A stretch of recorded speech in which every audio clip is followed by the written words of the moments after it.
pwedeng hindi na ako magtitiwala ng gano'n. At napansin nga ni Aster Fields na parang kakaiba na ang pagmamalasakit ni Xandro kay Jasmine. Tinanong niya si Jasmine kung ano ang masasabi niya tungkol dito. Ang sabi ni Jasmine ay hindi ito ang priority niya sa ngayon. Ang priority niya ngayon ay kung paano makuha ang kanyang anak. At sabi pa ni Jasmine ay dahil sa ginawa sa kanya ni Tyrone, hindi na siya basta-basta ron titiwala muli sa isang lalaki.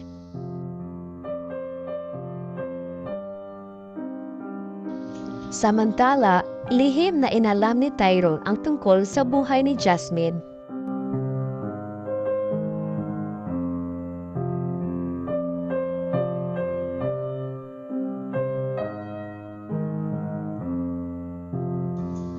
Habang si Xandro ay may kakaibang nararamdaman na para kay Jasmine.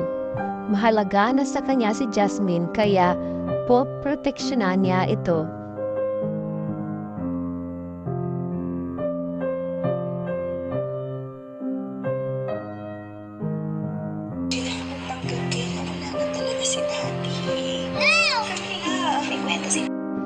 Hindi matanggap ni Camila na wala na ang daddy niya.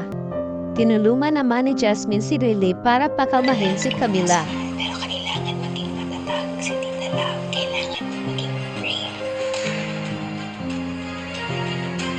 Sila ang pamilya ko. Pabalik lang sa pamilya ko. Lalayo ko sa Buhay pa pala ang totoong tatay ni Jasmine.